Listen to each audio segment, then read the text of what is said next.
vidéo, vas-y. Okay. 0,1. Oh, t'inquiète. Je le mettrai pas. Alors, aujourd'hui, je suis avec Alain Marc.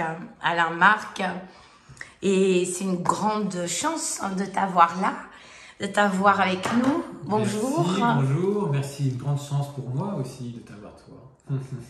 Voilà, et ben, étant donné vraiment la richesse de ton œuvre, la richesse des formes que tu abordes dans cette œuvre, j'ai souhaité te poser plein de questions sur toujours la même chose, écrire ce mystère de l'écriture. Et ben, tout d'abord, déjà, pour commencer, j'ai constaté que tu écrivais évidemment de la poésie, mais pas que. Tu écris sous forme de journal, Oui. hein, des essais. Oui. Est-ce que tu as écrit du théâtre? J'en ai pas vu. Non, pas de théâtre et pas de roman. Souvent je dis, voilà. quand on me demande, mais j'écris tout sauf du roman. Et pourquoi d'ailleurs? Bon, on peut commencer par ça, parce que j'ai vu poésie, ouais. J'ai vu des essais évidemment, des journaux, voilà. Pourquoi pas de roman? Pourquoi pas de roman? Bah, tout simplement parce que, comment dire, dès qu'on passe sur des descriptions, des personnages, je m'ennuie. Donc moi, il faut que ça soit du concentré. D'ailleurs, j'écris beaucoup par fragments. Ouais. J'ai écrit au moins 5000 notes. Au début, c'était un journal qu'à un moment, j'ai senti cette urgence, ce besoin vital de commencer un journal. Et je l'ai commencé comme le journal de Kafka, c'est-à-dire j'y mettais tout. Et j'ai envoyé ça à Maurice Nadeau, et Maurice Nadeau m'a dit c'est bien, c'est très intéressant, mais il y a un peu trop de sujets dedans. Bon. Donc après j'ai commencé à séparer, et puis ce qui a produit tous ces carnets un peu thématiques, enfin, sur des thèmes différents, où j'ai un petit peu ordonné les choses. Voilà. Mais est-ce que ça ne serait pas une question d'aborder la fiction pour le roman ou le théâtre? Une question de fiction, et qu'est-ce que ça serait la fiction par rapport à des fragments de vie, de nos vies à nous? Pour moi, il y a quelques fictions qui sont écrites, mais c'est toujours très bref. D'ailleurs, je dis que j'écris des récits par fragments.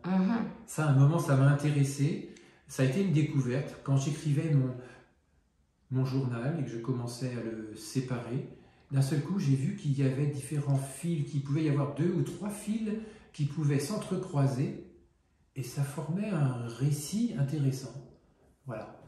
Donc, il ne faut pas que je m'ennuie. Donc c'est vrai que c'est pour ça que j'ai commencé par écrire de la poésie, parce que la poésie, c'est l'art le plus direct. Pour moi, c'est un peu comme un uppercut, tu vois. Je balance ma poésie souvent. Hein. De là, le thème du cri, qui est venu quand j'ai commencé à analyser le pourquoi des auteurs que j'aimais. Je me suis dit, mais à vrai dire, ils ont tous en commun ce que je ne peux que appeler le cri. D'ailleurs, tu as écrit écrire le cri, évidemment. Écrire le cri. Est-ce que toute écriture est par un cri finalement? Et qu'est-ce que c'est écrire le cri? Parce que ça me semble être au centre de ton œuvre aussi, écrire le cri. Oui, alors, souvent quand on dit j'écris de la poésie, aussitôt il y a des images qui viennent chez les personnes. On pense qu'on va écrire sur de la métaphysique, sur des choses hautes, intellectuelles, des réflexions, on va plutôt aller vers la décontraction, vers ce qui pourrait amener à une réflexion. Bon. Et pour moi, la poésie, c'était autre chose. Je disais souvent au début, hein, je le dis moins maintenant, mais peut-être parce que j'ai presque l'impression que mon œuvre est presque terminée, close, mais je disais, si j'écris, c'est parce que j'ai quelque chose à dire. Bon, alors on peut dire, mais qu'est-ce que tu as à dire? Est-ce que j'ai un message à dire? C'est pas très bien vu en poésie, hein, d'écrire parce qu'on a quelque chose à dire. mais voilà, oui, ça peut aller vers le mot de liberté, mais pour moi la liberté, on ne l'acquiert pas si on n'épure pas tout ce qui nous entrave, tout ce qui nous, j'allais dire ce qui nous offusque, c'est même pas un terme qui existe, mais voilà, ce qui nous frustre en tout cas, ce qui nous oppresse. Voilà, il faut casser tout ça. Et c'est pour ça que ça soit Mayakovsky, que j'aimais énormément dans ma jeunesse, quand je l'ai découvert, ça a été un grand uppercut que j'ai pris en pleine figure. Je me suis dit, mais c'est magnifique. Bon. Donc voilà, pour dire écrire le cri, et pour parler de la poésie que j'écris, où je ne sais pas si tu l'as cerné comme ça, mais moi j'ai l'habitude de cerner plusieurs chemins dans la poésie aussi. Tu vois, j'ai écrit les poésies. Et pour moi, une poésie, c'est ma terminologie que j'ai adoptée. Une poésie, c'est quelque chose qui est court. Voilà. Donc j'ai des recueils de poésie et j'ai des poèmes. Et pour moi, un poème peut faire 250 pages, pourquoi pas.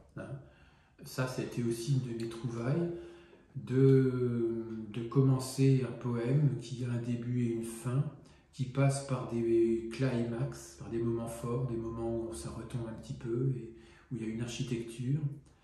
Et le premier poème que j'ai écrit comme cela, c'est presque, je crois, La poitrine étranglée, où j'avais mis mes feuilles par terre pour assembler, pour trouver vraiment cette structure. Donc là, tu me parlais du roman, mais c'est presque un roman. Mais c'est un roman, c'est paradoxal, je suis un peu paradoxal aussi, c'est un roman métaphysique quelque part. Un roman métaphysique qui gueule, qui gueule sur tout ce qu'il y a à gueuler. Alors je mettais tout ça par terre et je prenais un jeu de dames et je mettais un pion noir sur les moments forts et un pion blanc sur les moments les plus faibles, les plus qui reposent un peu la chose. Il fallait que ça soit un peu équilibré tout cela, il fallait que ça revienne comme ça. Donc ça, c'est comme ça que j'ai écrit mes poèmes. Donc j'ai mes recueils de poésie, j'ai mes poèmes qui sont plutôt axés sur le flow et le rythme, la mise en rythme du flow. Et puis, un beau jour, je me suis laissé aller à écrire sur des œuvres picturales quand je visitais une exposition de quelqu'un qui me parlait, qui me happait. Et je me suis autorisé à laisser aller les mots, presque à dire n'importe quoi, à oser dire le mot Ferrari à un artiste qui peignait beaucoup avec le rouge. Et ça va, il l'a bien pris, mais j'ai eu très peur. Mais je me suis dit, non, je l'ai relancé, je l'ai ressenti, et pour moi, il fallait que ça figure dedans. Et pourquoi pas Pourquoi pas parler de la Ferrari à un artiste qui fait de l'abstraction géométrique. Voilà.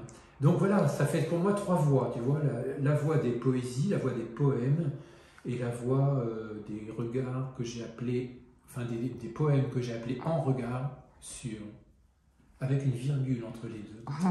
La virgule est très importante, même si elle n'a pas toujours été comprise, même dans mon premier livre avec Bernard Dumercher, où moi c'était en regard sur, et après en troisième, le nom de l'artiste. Et donc la poésie, finalement, est-ce que cette distinction, ça serait quelque chose de formel, alors, sur l'espace, parce qu'il y a beaucoup de jeux avec l'espace scriptural dans tes textes, c'est très aéré, effectivement, il y a beaucoup de textes, qui soient poésie ou poèmes courts. Et c'est quoi cet espace scriptural? Est-ce que c'est quelque chose de formel, donc cette distinction? Est-ce que c'est mettre le texte en mesure de signifier hors des mots quelque chose de cinglant ou d'immédiat ou de stupéfiant de par sa présence? Alors là, je vais plus parler de mes poèmes, donc, que j'ai regroupés par cycle. Il faut savoir que j'ai été informaticien, j'ai été analyste programmeur, et qu'au tout début, dans les années 80, l'informatique était encore très rudimentaire, il n'y avait pas le micro-ordinateur et le PC, et on recevait les documentations des programmes avec des mises à jour. Et donc, si sur une documentation de 100 pages, il y avait 30 pages de mise à jour, il fallait remettre la page 26 et enlever la page 26 de l'autre, etc. Et quand j'ai écrit ces poèmes-là, tu remarqueras que le premier vers commence sans point de suspension, et qu'après, il y a un point de suspension, et ça veut dire qu'on passe à la page suivante. C'est-à-dire que le poème n'est pas fini. Donc quand tu dis qu'il y a beaucoup de poèmes courts, alors c'est vrai que ce sont des poèmes courts dans un poème long, hein, mais qui amènent une suite. Et donc, on retrouve ces 3 points de suspension à chaque fois, en début de la page suivante, et pour annoncer que la presse... Et à la dernière page, le dernier vers est sans point de suspension. Donc, il y a eu aussi, évidemment, on n'écrit pas sans lire. Donc, dans mes premières lectures, il y a eu le choc aussi, par exemple, d'un Pierre Réverdy. Il y a eu le choc d'un André Dubouchet.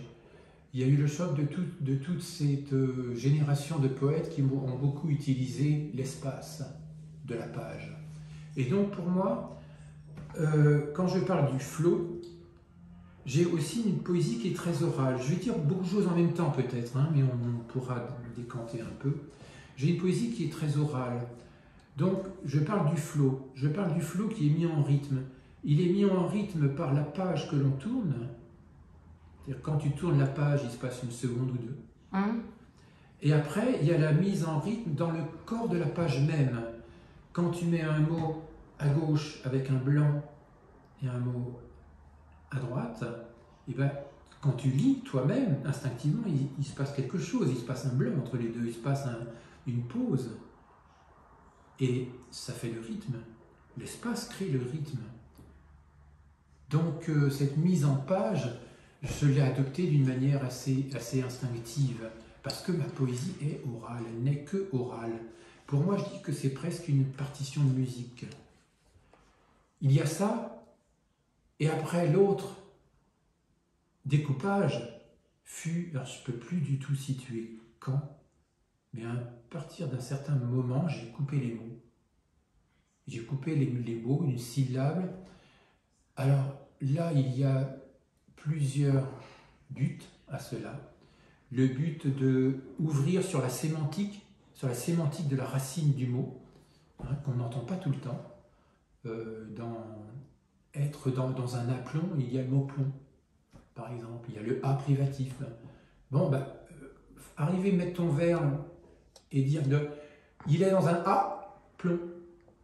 Aussitôt, je trouve ça merveilleux. Donc, j'ai coupé les mots et j'ai aussi utilisé les majuscules.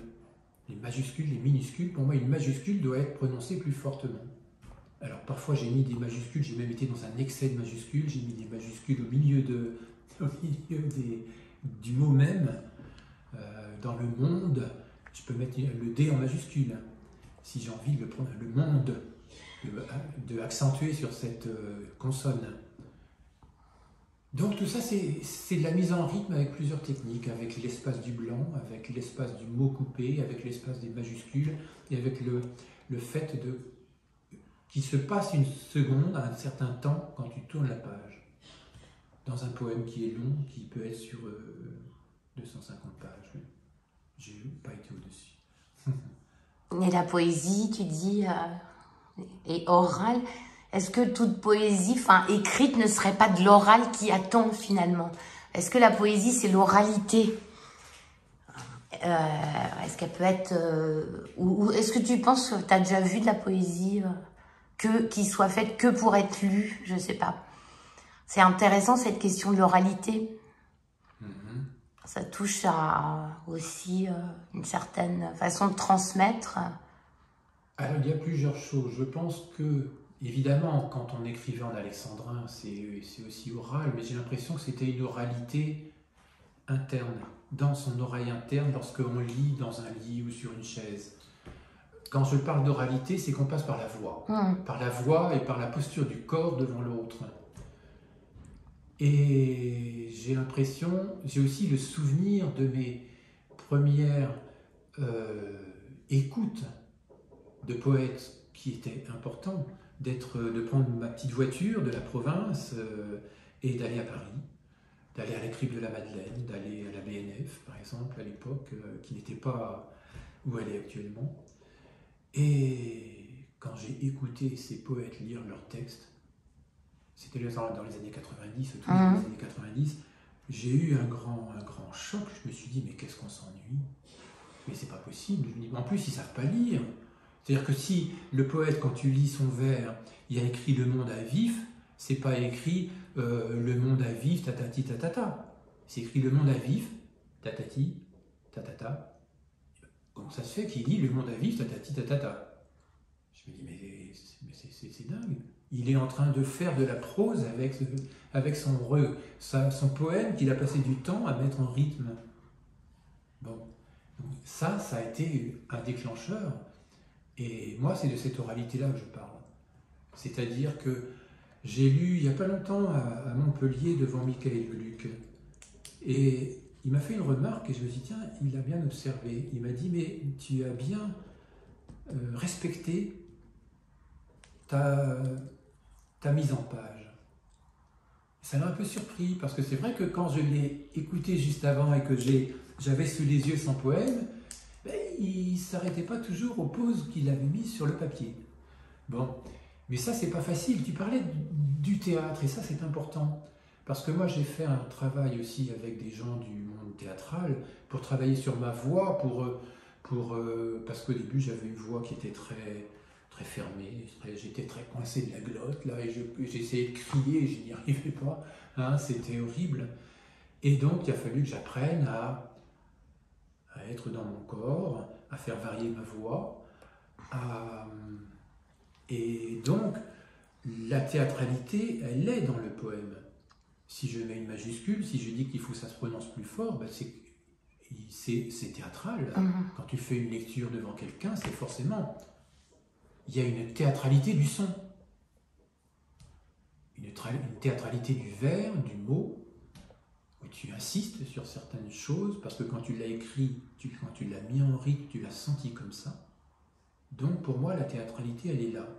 Elle n'est pas dans le fait d'écrire du théâtre qui va être joué avec des comédiens, elle est dans le fait de travailler sur la voix dès que tu crées ton texte sur la page. Donc tu inscris l'oralité dans ton poème. Oui. C'est comme ça que je le sens, hein, c'est comme ça que je le vis. Oui. Et c'est presque pour ça que... Alors j'ai vraiment un travail différent sur mes poésies et sur mes poèmes. Là, je parle beaucoup de mes poèmes. Mais sur mes poésies est venue autre chose, est venu plus... C'est encore paradoxal, parce qu'évidemment qu'il y a un travail sur la forme, sur mes poèmes, mais sur mes poésies, un beau jour, j'ai appelé cela, je me suis dit, mais c'est un regard halluciné. Et pour moi, le regard halluciné, c'est une forme poétique qui travaille beaucoup sur la clausule, c'est-à-dire le regard halluciné, c'était prendre des mots dont je ne connais pas bien leur sens, mais qui me plaisent énormément à l'oreille, mais où le sens, on est toujours tout à côté, tout près du vrai sens, du sens commun, du sens qu'on partage tous. Mais il y a un flou, et ce flou-là est intéressant. Et de mettre ces mots-là un petit peu comme les surréalismes, et Bernard Noël, quand il a fait sa préface de Mes regards hallucinés, il a tout à fait compris, il est très très fort. Il a dit, mais c'est le contraire du surréalisme. Et à la fin, il y a une clausule qui permet d'aller vers un sens à minima, et qui fait que ça tient debout, quand même. Et donc là, c'est plus un travail, j'allais dire, presque... Il n'est pas minimaliste, parce qu'en même temps, il est profond, il est ciselé, il est concentré. Mais pour moi, c'est paradoxal, parce que je me suis dit, mais tiens, je vais écrire ça, je vais faire une poésie qu'on peut appeler d'avant-garde, qu'on peut appeler de travail sur la langue. Et je vais écrire des poèmes comme ça pour emmerder les intellectuels. Pour dire, mais vous voyez, moi aussi, je peux écrire de la poésie comme ça sur la langue, je peux aussi travailler sur la langue. Mais ça ne m'intéresse pas. Ou plutôt, le but de travailler sur la langue et de faire un poème, j'allais dire, pour les intellectuels, ne m'intéresse pas. Moi, ce que je veux, et on en revient au début où je disais, si j'écris, c'est parce que j'ai quelque chose à dire. Ce qui m'intéresse, c'est qu'il y ait un sens qui débouche de ça. Même si c'est un sens qui peut être différent pour chaque lecteur, parce que le poème est tellement presque hermétique, mais ça se choque entre eux. C'est comme les silex que tu frappes comme ça. Il y a une étincelle, il se produit quelque chose. Mais justement, ouais, est-ce que tu crois qu'il n'y a qu'un sens? Est-ce que tu penses que tu peux maîtriser un sens? Non, pas du tout. Voilà. Pas du tout, pas du tout. Chaque lecteur a sa lecture. Hein, et chaque lecteur construit son sens. Et même sur le poème, évidemment, même si c'est un poème que j'ai appelé sur la folie, et que je traite et de la dépression et de la folie, mais c'est tellement, comment dire, on ne peut pas écrire un poème sur un objectif. Quand j'écris sur un artiste, c'est tellement foisonnant, je me laisse tellement aller à écrire le mot Ferrari, qu'il y a autre chose. Il y a autre chose que cette poésie ou humaniste, par exemple, qu'on a vécu à l'époque, l'école de Rochefort, tout ça. Bon, c'était bien gentil, mais ça manquait de punch, ça manquait d'uppercut, ça manquait de pulsion. Et c'est pour ça que moi, je rajoute le cri derrière. Le cri, c'est ce qui sort sans trop qu'on sache pourquoi. Et parfois, je suis même surpris en relisant des poèmes que j'ai travaillés et que j'ai fixés. Une fois que je les ai oubliés, quand même, je dis « Ah, mais ça, c'est... Tiens. » Je peux même redécouvrir des sens que je n'avais pas vus, quoique ça, c'est assez limité quand même. Parce qu'en général, on calque son sens à soi et on a du mal à voir tout ce qu'on peut voir encore par derrière. Mais un cri, ça peut être que oral. Est-ce que tu essaies de transcrire le cri à l'écrit, quoi? Comment on écrit un cri? Oui, alors je vais te répondre en disant non, par la négation, parce que justement cet essai s'appelle « Écrire le cri ». Oui. Il ne s'appelle pas « le cri », etc. Et la grande bévue que certains font, c'est qu'ils pensent que je ne parle que du cri. Mais non, je parle du cri écrit. Comment peut-on écrire un cri? Ça se sent. Ça se sent quand tu... C'est pas forcément dans la poésie d'ailleurs. Je vais te donner un autre exemple. Je commençais à m'intéresser à Georges Bataille et il se trouve que je rentre dans la librairie, quand il y avait encore une librairie à Beauvais, qui est ma ville de naissance et de vie de toute mon enfance et un peu plus. Je suis rentré dans cette librairie et je tombe sur l'histoire de l'œil. Je l'ouvre. J'ai été comme ça, j'ai eu un recul, j'ai refermé le livre, je suis sorti en courant de la librairie. Et je ne sais pas ce qui s'est passé. Bon. Et il m'a fallu 1 an ou 2 avant que je revienne et que là je trouve ce livre sublime. Bon. Donc le cri, ça se sent. C'est évident qu'il y a du cri dedans.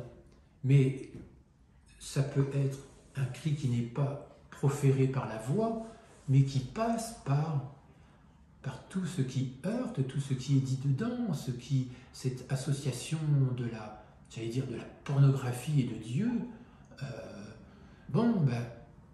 Et là, il y a une langue qui est travaillée pour ça, mais qui vient de ses tripes. Et est-ce qu'il l'a travaillée? Oui, bien sûr, mais c'est avant tout ses tripes qui ont parlé. Et on peut appeler ça sa voix, bien sûr, mais c'est tellement... Ces tripes, elles sont forgées par tout ce qu'il est, par tout ce qu'il a vécu avant, par l'épisode de Reims, où il a laissé son père sur un fauteuil roulant sous les bombes, à Reims. C'est forgé par tout ça. Et ça se sent, bon sang. Et ça peut se sentir aussi bien sur du Mayakovsky que sur du Calaferte, quand il écrit son livre sur droit de cité, où par petits paragraphes, il gueule sur la société, sur tout ce qu'il vit au jour. Enfin, c'est pas possible, quoi. Bon. C'est l'énergie de l'humain, l'énergie de la révolte, c'est ça? Oui. C'est écrire cette révolte commune avant le langage. Oui, absolument. Et qui passe par différents biais, par différents champs sémantiques. Donc là, j'ai dit le mot pornographie, mais voilà. Donc, évidemment, quand on parle pornographie, c'est pas la pornographie bêta que tu peux trouver sur YouTube, etc. Non, c'est un peu plus c'est l'empire des sens. C'est la pornographie métaphysique, tout en étant avec des images qui peuvent être porno, comme Les Idiots, au niveau au cinéma de Lars von Trier. Bon, et Polaroid aussi, il y a cette énergie. Est-ce que tu peux nous parler de Polaroid? Alors Polaroid, ouais, c'est un livre qui est encore assez récent et je ne sais pas s'il est bien compris. Bah voilà, justement. Parce que ce sont des textes forts et que j'appelle pornographiques. Mais pour moi, il y a un but. Il y a eu un but pour moi de l'écrire parce que le but, c'est de libérer. Voilà. C'est de libérer les choses. J'ai été en contact avec des personnes qui sont dans ce monde judéo-chrétien, où il faut on est prude, on a un peu honte de son corps. Bon, et puis en fin de compte, quand on vit le sexe ensemble, on s'ennuie, quoi. Enfin, ok, au début c'est sympa, on se touche un peu, on baise un peu, mais enfin, au bout de 2 ou 3 ans, je ne sais pas, enfin, ça ne peut pas rester que là, ou sinon ça va pas bien loin. On a besoin de stimuli, et on a besoin de oser ouvrir ses pattes, quoi, je veux dire, oser être obscène. J'ai trouvé un texte, il y a peu de temps, qui dit ça très très bien. Un texte de Otto Hahn, qui est un critique allemand, je ne sais pas si tu le connais, où il a écrit un article sur Antonin Artaud dans Les Temps modernes. Et je l'ai lu malheureusement parce que ce sont des anciens numéros, je ne sais plus, ça doit dater même avant 39. Et je n'ai lu que la première partie de son texte. Mais à un moment, il parle de Antonin Artaud et de la seule femme avec qui où il s'est passé quelque chose un petit peu, et où visiblement Artaud n'aurait pas su être assez obscène dans sa vie intime. Et en fin de compte, cette relation avec, alors je ne sais plus comment elle s'appelle exactement, c'est horrible, et je m'en excuse, mais Patanasiou, je ne sais plus comment, cette personne grecque, ça a duré 2 ans, 3 ans, quoi. Mais cette demi-page où il parle de ça, que pour vivre l'amour, il faut oser transgresser, il faut oser assumer la transgression et ne pas avoir honte et se lâcher totalement. Et là, c'est magnifique. Enfin, là, tu atteins le summum de ce que tu peux vivre avec l'autre sexe, quoi. On peut rapprocher également, j'avais bien rapproché Polaroid de tes textes engagés, évidemment.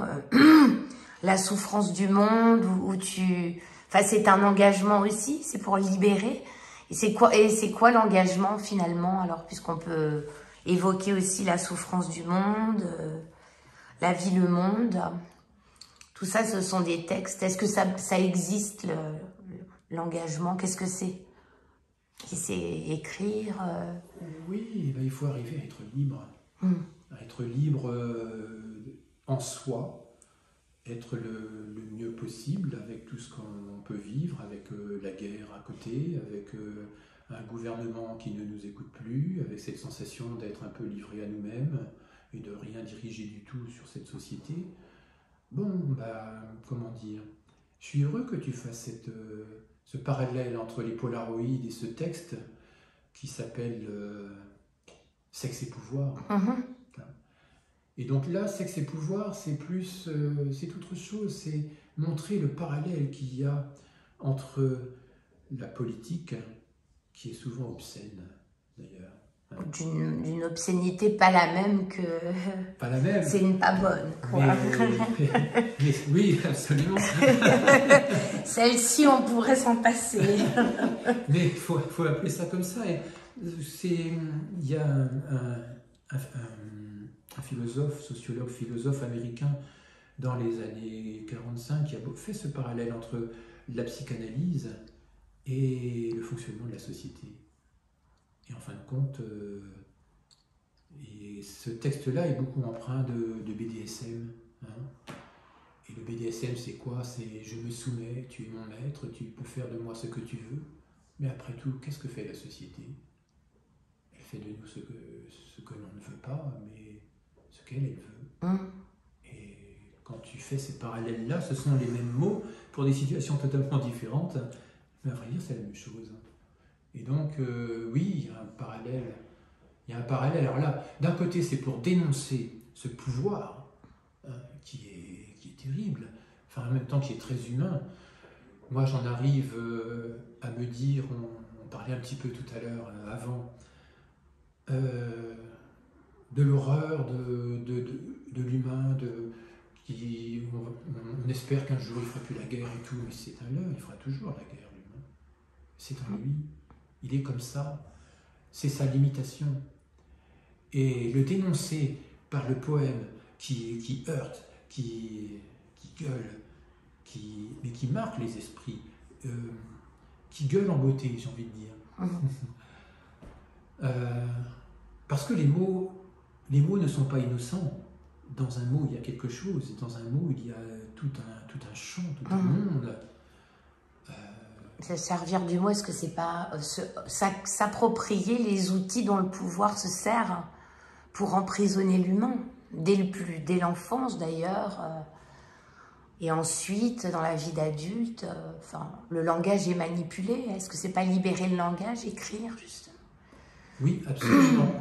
Est un outil de manipulation. C'est un contre-langage, c'est une contre-propagande, à vrai dire. C'est pour casser ce langage bien soft, il ne va jamais dire qu'il veut nous assouvir, etc. Mais il le fait. Donc le dire avec des mots qui choquent, ça permet d'avancer, je pense. En tout cas, moi, quand je relis ces textes, quand je les performe sur scène ou devant quelques personnes, j'ai un plaisir énorme à le refaire, tu vois. Et ben ça, c'est un témoin pour moi. Ça veut dire que le texte est bon. Il est bon pour moi. Après tout, le reste, bon, chacun juge. C'est pas à moi à juger. Mais en tout cas, pour moi, il remplit sa fonction. C'est-à-dire que si je prends un plaisir énorme à le balancer, mais je ne fais pas que balancer. Je vais parler tout à l'heure de beauté du cri. Il faut atteindre ça. Il faut atteindre ce cri qui monte et qui descend, et qui s'apaise et qui chemine, tu vois. Et à un moment, il s'arrête. Et là, tu repars, tu as reçu plein de choses. Parce que c'est comme un chaos. Ce que je balance, c'est un chaos. Un chaos un peu maîtrisé, un peu ordonné, mais pas trop. Et même s'il y a des choses qui me dépassent, même s'il y a des choses qui font que dans ma vie, je vais même être embêté dans ma vie intime, parce que des personnes vont interpréter ça comme ça, mais Alain, il est comme ci, il est comme ça, il est... Je sais pas, bon. Mais je m'en fous. Après tout, c'est la rançon à prendre. Pierre Bourjade disait qu'un écrivain doit mettre ses tripes sur la table. Bon, moi je les mets. Je les mets pour m'aider moi et pour dire aux autres, voilà, si ça vous parle, tant mieux. Si les gens se lèvent et s'en vont, c'est pas grave. Tant pis, c'est que c'était pas le moment pour eux. Voilà. Mais moi j'aurais fait ce que j'avais à faire. J'aurais essayé de sortir les autres du piège de la langue, comme disait Michaud, du piège de la langue des autres. Sortir du piège de la langue des autres. Oui, de la langue où on ne fait même plus attention à ce qu'il y a derrière. Et d'une langue qui ne nous fait même plus réfléchir. Tu vois? Et quand je parle de chaos, le but c'est de faire réfléchir. C'est pas de donner un sens. Tiens, je vais vous parler de la folie. Non. Parce que quand je parle de la folie, je parle du manque de la mère, je parle des problèmes dans la famille, que chacun vit d'une manière différente. Je parle de la violence de certains parents, je dirais surtout dans les générations précédentes, où on n'hésitait pas à sortir son ceinturon pour éduquer son gamin, quoi. Bon. Il y a cette dimension analytique, justement, dans tes textes. On a l'impression que le poème te construit, finalement, il y a une dimension psychanalytique, oui, effectivement, où tu cherches, tu édifies cette langue qui approche l'inconscient, qui le dévoile. tout à l'heure, je disais que j'ai regroupé mes textes, mes poèmes en cycles. Ouais. Il y a le premier cycle qui s'appelle Métamorphose. Ce cycle-là est constitué de 5 textes. Le premier, tu parlais de La poitrine étranglée, qui est un texte plus sur la société, le chômage, la pollution, voilà, un passant dans la ville qui est heurté par tout ce qui se passe. Et ce cycle-là est assez autobiographique, il est beaucoup plus proche de moi. Alors, les 4 autres textes, il y en a un sur la maman malade, il y en a un sur écrire, comment ça se fait que lui il est publié et pas moi, pourtant j'écris aussi, etc. Il y en a un sur la recherche, ces gens qui prennent un bateau et qui vont à l'aventure comme ça. Et l'autre qui parle déjà de la sexualité dans un couple. Après, il y a un autre grand cycle qui s'appelle le grand cycle de la vie ou l'Odyssée humaine. Et là, j'ai découvert il y a peu de temps, j'ai dit, mais après tout, je vais me présenter comme ça. Et j'ai écrit l'Odyssée. Et c'est vrai, il y a une Odyssée, ça commence par la souffrance, par ceci, ça passe par... Tu as dit, hein, ce texte-là, sexe et pouvoir, ça parle de l'art, qui est au début un combat, il y a l'art épanouissement, ça parle un peu de l'écologie, et ça parle après de la recherche de Dieu, de la sagesse, et ça finit comme ça. C'est un cycle de 14 poèmes, de 1300 pages, et à le lire, je mets 7h30. Et ça, c'est le deuxième grand cycle. Et entre les deux, il y a un texte de poèmes, donc ils peuvent faire 20-30 pages, mais assemblés ensemble, ça fait un poème avec le S du pluriel entre guillemets. Et celui-là s'appelle Le monde, la vie. Oui. En parallèle, il y a le monde, déjà la crise des hôpitaux, la santé, etc. Puis de l'autre, la vie, des paroles de vie, Bon. Et donc ça, il est un peu hors cycle, celui-ci. Donc ça, c'est une belle chose.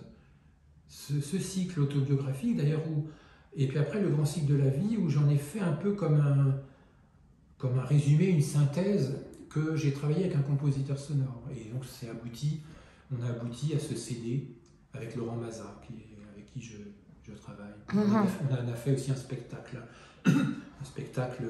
poétique, musical et visuel.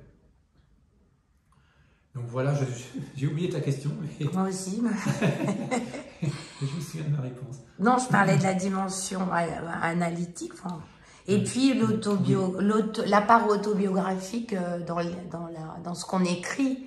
Enfin oui, évidemment, dans beaucoup de tes textes, il y a une dimension autobiographique. Qu'est-ce qui fait que ça transcende ton expérience? Et quelle est la part, finalement, qu'est-ce qu'on met de soi dans ce qu'on écrit, quoi? Moi, je dirais qu'on met tout. On met tout de soi. Mais tu as dit le mot transcende avant. Ouais. Et donc, on le transcende. On le transcende pour le donner à l'autre, pour l'amplifier, pour amplifier ce qu'on a à dire, ce qu'on ne pouvait pas faire autrement que de dire. Il fallait que ça sorte, il fallait que ça se dise. Mais si je te parle de ma vie, bon, tu vas dire oui, ça va peut-être t'intéresser un petit peu, mais pas vraiment beaucoup plus. Mais ce qui était intéressant, c'est d'en tirer la moelle, d'en tirer comme un peu une conclusion, une synthèse, de dire qu'après tout, on vit un peu tous la même chose. Hein, on vit des épreuves, alors soit on les vit au début de sa vie, soit on les vit au milieu ou à la fin, mais tous on en vit des épreuves.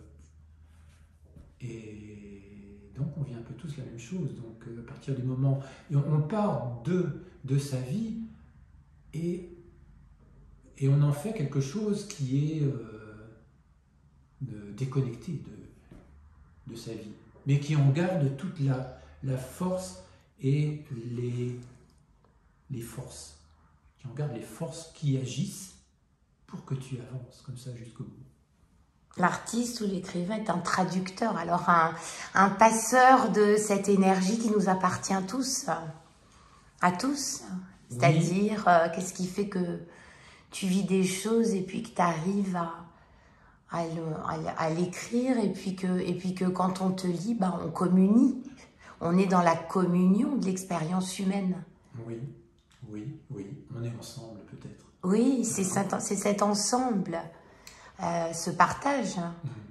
Sûrement que les gens viennent également chercher quand ils viennent t'écouter ou en écouter d'autres. Ou en écouter d'autres. Oui, oui, oui, oui, oui. Une chose que je n'ai pas dit et qui est important, que je peux livrer là à nouveau, c'est que dans mon enfance, on m'a dit Alain, il faut pas dire ça. Non, tais-toi, c'est pas bien. Il faut pas en parler, il faut pas dire. Tu n'as pas. Bon, c'est pas tu n'as pas le droit, on ne disait pas le droit, mais il fallait que je me taise. Et le petit gamin, il avait envie de gueuler, quoi, de dire mais j'en ai marre. Moi, les épreuves, je les ai vécues au tout début et pendant l'adolescence, etc., toute mon enfance. Et après, il a fallu que je m'en libère quand même. Et je suis bien heureux. Je pense que je m'en suis pas mal libéré, même si on s'en libère jamais totalement. Mais je m'en suis libéré aussi par l'art, c'est-à-dire par l'écriture. Mais c'est vrai qu'avant, je suis aussi passé par une phase où j'ai appris à faire de la musique, j'ai fait de la sculpture, j'ai photographié, je suis allé aux Beaux-Arts. Bon, c'était par là qu'il fallait que j'aille. J'ai dit tout à l'heure que j'ai été analyste programmeur, j'ai fait de l'informatique, mais à un moment ça m'a blasé parce qu'il me manquait l'humain. Voilà. Et pour moi, il n'y a que dans la poésie où je pouvais aller vers l'humain. C'est aussi un langage informatique. Hein. Oui, mais bon, il est bien carré, quoi. Oui. Hein, il ne dit pas grand-chose. Ah, il est débarrassé peut-être de la subjectivité qui empèse et empêche de la communication. Oui, oui, oui, on ne communique rien avec l'informatique. Ouais, ouais. Non, non. Même avec les robots et même avec la soi-disant intelligence artificielle, ça me fait bien rigoler. Bon, je n'y crois pas un seul instant, même avec ChatGPT. Ouais, ça me fait bien rigoler, mais non, non.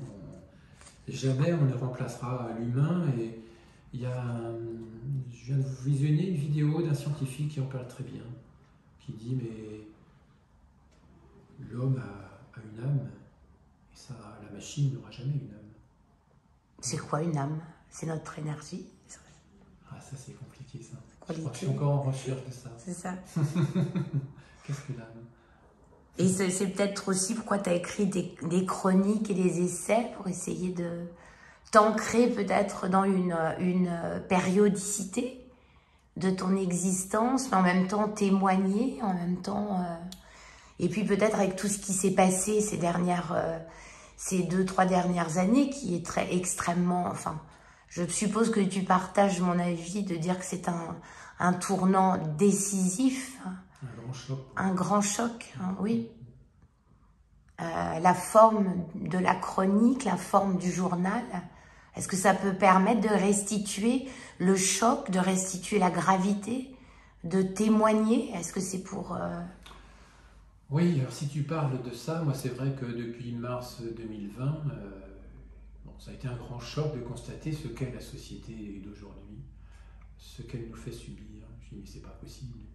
Et à vrai dire, on n'y peut pas grand-chose à part subir. Mais vraiment, par contre, j'ai bien du mal à écrire quelque chose sur ça, sauf un peu par la poésie.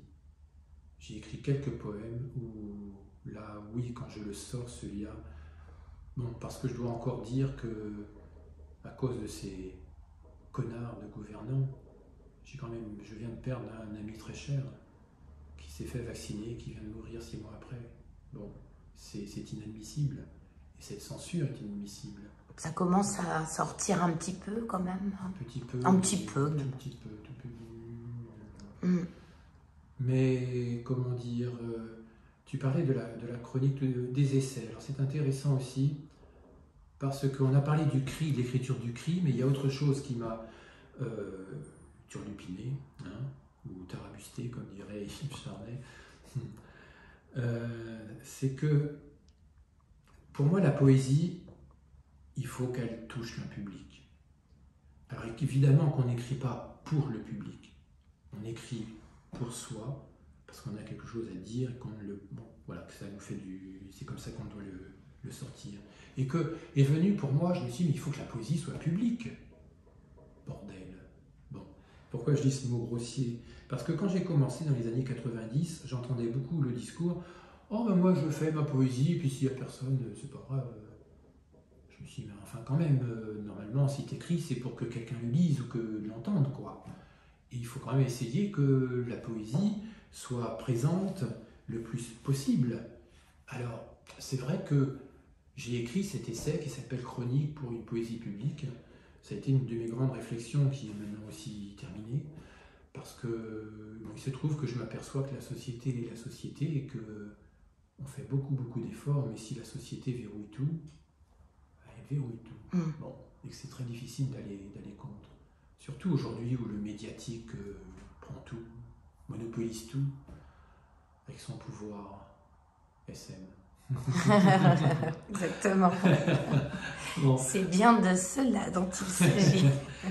Donc oui, il y a cet essai-là. Alors après, sur les chroniques, c'est vrai que, vu que ce journal, je l'ai scindé en plusieurs choses, il y a aussi une partie où j'ai recentré ces réflexions sur le monde, sur la société. Et donc ça, c'est un essai qui va paraître, je pense, peut-être cette année. Je suis très heureux qu'il paraisse. Tout à l'heure, je disais que mon œuvre, entre guillemets, hein, parce que c'est pas à moi à dire si c'est une œuvre, est presque close. Parce que tout ce que j'avais à dire, c'est comme si j'avais tout dit maintenant. Alors, il se trouve que j'ai publié un certain nombre de livres, mais que j'en ai encore quasiment autant à publier. Et que, pour moi, un livre n'existe que s'il existe comme objet. Alors, il peut aussi exister par les lectures qu'on en fait. C'est vrai. Je ne vais pas hésiter à faire des lectures de mes textes inédits, si j'ai envie de le lire là, maintenant. Et tant pis pour faire la promotion du livre qui vient d'être juste publié. Ce qu'il faut, c'est être dans sa vérité du moment. Alors, c'est vrai que ce journal peut arriver à des chroniques. J'ai cité Droit de cité tout à l'heure, de Calafert. Pour Polaroid, on peut citer La mécanique des femmes. Hein, c'est un peu la même démarche. Et tu dis que toute poésie, pour une poésie publique, est écrite pour un public. Est-ce que c'est parce que peut-être que tout écrit est politique, éminemment politique? Ou est-ce qu'on a des écrits ou des types de poésie finalement qui ne sont pas politiques? Toute bonne poésie est politique, mais on peut avoir deux grands buts distincts dans le but politique. Ça peut être le but d'atteindre une élévation, ou ça peut être le but de dénoncer. Tu vois. Bon, pour moi, c'est deux buts qui sont politiques. C'est-à-dire que transmettre la sève, l'idée à des personnes d'aller vers le yoga, c'est aussi un but politique. Hein, de dire, mais arrêtons de subir et d'allumer sa télé tous les jours et d'écouter des imbécilités. Prenons du recul. Quand on prend du recul, on peut commencer à penser. Peut-être que d'avoir écrit tout cela, aussi bien ce qui est publié que ce qui ne l'est pas, qui est même plus volumineux que ça, peut-être que ça m'a aidé à penser quand même. Prendre un peu de recul, parce que quelque part, je suis heureux de l'avoir transmis. Ouais, transmettre. La transmission. Oui. Et justement, tu as écrit un livre sur Bernard Noël. Pourquoi, bon, même si on sait tous, qu'est-ce que tu aurais à nous dire sur Bernard Noël? Pourquoi cette présence? Qu'est-ce qui a fait qu'il y a une filiation? Ou autre chose? Parce que quand il écrit ses chants, hein, comme la chute des temps, ou même extrait du corps, il y a du cri dedans, quand même, tu vois. Ça me parlait. Mais j'ai aussi découvert Bernard Noël en lisant Le Château de Seine. Hein, et malgré le fait qu'il n'aimait pas en parler, parce que c'est comme si c'était quelque chose qui était sorti de lui et qu'après, il voulait aller vers quelque chose de moins offensif, peut-être, ou d'offensif d'une autre manière, d'aller plus vers la pensée, la sensibilité, je dirais ça. Mais il m'a parlé. Il m'a parlé, il se trouve aussi que, c'est rigolo quand même, je suis tombé sur un petit article dans le journal régional où il y avait une petite colonne sur cet écrivain et je lui ai envoyé un courrier. J'ai dit tiens, bon. Et il m'a répondu. Il m'a répondu d'une manière un peu violente. Je lui ai envoyé un bout de texte de Métamorphose et il m'a dit mais c'est pas de la poésie ça. Il m'a dit c'est bon, si vous croyez que c'est comme ça, vous allez faire bon. Il m'a vexé, il m'a fortement vexé. Et je lui ai envoyé mes notes sur cette écriture-là, sur toute cette recherche, parce qu'il y a quand même une énorme recherche sur la ponctuation, sur, etc. Et il m'a dit, mais vos notes sont intéressantes. Il m'a fait le coup c'était Rivière, je crois, avec Artaud. Oui, c'est ça. Bon. Et puis après, on a continué à s'écrire j'allais dire presque jusque sa mort. Parce que bon, la confidence que je vais faire, j'ai pas pu lui écrire les 3 dernières années. Parce que quelque part, là, je commence aujourd'hui tout doucement à pouvoir parler de la mort et de ma propre mort. J'y arrive quand même plus maintenant qu'il y a quelques 10 ou 20 ans. Et en tout cas, j'ai été très mal à l'aise avec la mort de mon oncle qui m'était très cher, très mal à l'aise avec la mort de ma chatte, très mal à l'aise avec la sienne aussi, que je sentais. Et quand c'est comme ça, je ne peux plus être en contact. Bon. Maintenant plus, même si je m'en veux de ne pas avoir réussi à parler à cet oncle alors qu'il allait mourir une semaine après, maintenant je pense que je pourrais. Parce qu'on n'ose pas dire à l'autre, mais tu sais, tu vas bientôt mourir. Bon. Mais c'est quoi la mort? Est-ce que tu écris pour pas mourir alors? Tu écris pour endiguer la peur peut-être? C'est vrai qu'on écrit pour qu'il reste une trace. Justement, je voulais en arriver à la trace. C'est vrai. Bon. Oui, mais est-ce que c'est vraiment pour ça? Je pense pas. Un petit peu, mais c'est pas le but prépondérant. Le but prépondérant, c'est que il fallait que j'accouche. Tu vois, ce mot-là, il me vient comme ça. Je n'y ai pas pensé. Je voulais dire que je couche et j'ai dit que j'accouche. Donc, que j'accouche ce que j'ai accouché. Que tu as-couche. Ouais.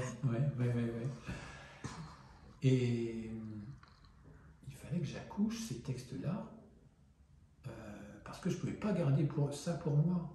Je ne pouvais pas garder le fait que on ne l'a pas encore assez dit. Quand je parle d'écrire le cri, quand je parle de ce cri-là, c'est pas n'importe quel cri. C'est pas un cri que tu vas gueuler comme ça. Ça sert à rien. Ça ne te servira à presque rien. Par contre, je parle du cri qui te sort de plus profond de tes entrailles et que tu vas arriver à accoucher, à sortir qu'une fois dans ta vie. Mais quand tu l'auras sorti, ce cri-là, tu seras libéré. Et c'est de ce cri-là que je parle. C'est le cri de l'homme qui devient, qui advient. Oui, qui devient apaisé, qui doit passer par là pour l'être. Et pour arriver après à donner à l'autre, aux autres, quel que soit leur degré, j'allais dire, obscène. C'est-à-dire donner même à un mendiant qui est dans la pourriture. Non, c'est une image, qu'on m'excuse pour ça, tous les mendiants, non. Mais parfois, on ne peut pas aller vers ces gens-là parce qu'ils nous font trop peur, ils nous renvoient vers la mort, peut-être vers notre propre mort qu'on n'a pas envie de penser, quoi. Tu vois? Et aujourd'hui, pour revenir à la mort, je dis que je commence à parler de la mort pour mieux vivre au présent. Tu vois? Parce que petit à petit, plus je commence à en parler, plus de moins j'en ai peur, et je sais que ça finira comme ça, petit à petit. Et ben, on verra bien. Mais c'est autant y penser, quoi. Tu vois? Tu ne peux que la penser. Enfin, que essayer d'y penser à la mort. Enfin, est-ce que tu peux pas l'écrire? Ouais, ça je pense pas. Et tu pourras pas la vivre. C'est vrai. Ou peut-être que tu la vivras, mais quand elle sera là, tu ne pourras plus la vivre. Ou d'une autre manière. Donc, c'est du cri primal que je parle. Tu vois, du cri du nouveau-né qui naît en sachant parler, enfin, d'une autre naissance peut-être. Oui, c'est pour arriver à naître. Oui, c'est tout à fait. J'ai été sidéré quand j'ai relu plusieurs fois mes 4 textes de métamorphose hors la poitrine étranglée, où je voyais que dans le premier, où je parle de la souffrance de la maman, quand je parle d'écrire, quand je parle de ceux qui s'en va à l'autre bout du monde par bateau, j'ai été étonné de voir qu'on parlait de la mer. Ici, on parlait de la mer, là, on parlait de... les sujets se retricotaient, redétricotaient, et n'arrêtaient pas de réapparaître. Et c'était étonnant, ça, de découvrir ça. Comme quoi, c'est à ça que sert l'écriture. C'est à dire ce qu'on ne sait même pas qu'on dit. Magnifique. Est-ce que tu voudrais... Moi j'aimerais bien qu'on termine avec une lecture d'un extrait de ce que tu veux. Peut-être écrire le cri, peut-être finalement, non? Donc tu choisis. Voilà, tu me prends un total dépourvu. Ah ouais. Peut-être le monde de la vie. Alors,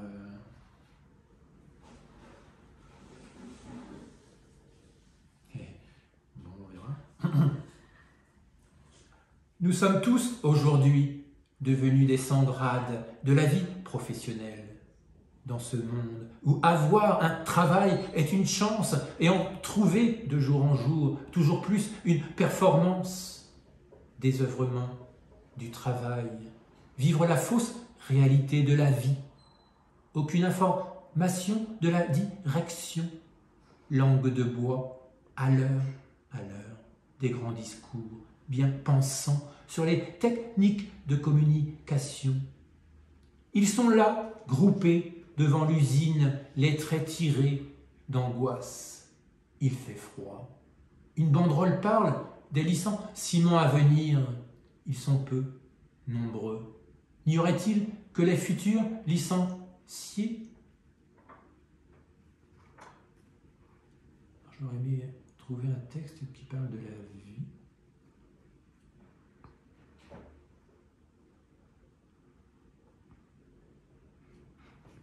Oui, j'ai fait un travail aussi sur les slogans, sur les slogans publicitaires. La vie est trop gourde pour s'habiller triste. 3614, code 95B. La culture de masse favorise l'inauthenticité. Et Tam, il faut être fou pour dépenser plus. Entrer dans la vie avec parfois une certaine crainte. Merci Alain, merci beaucoup. Merci beaucoup à toi. Merci Carole.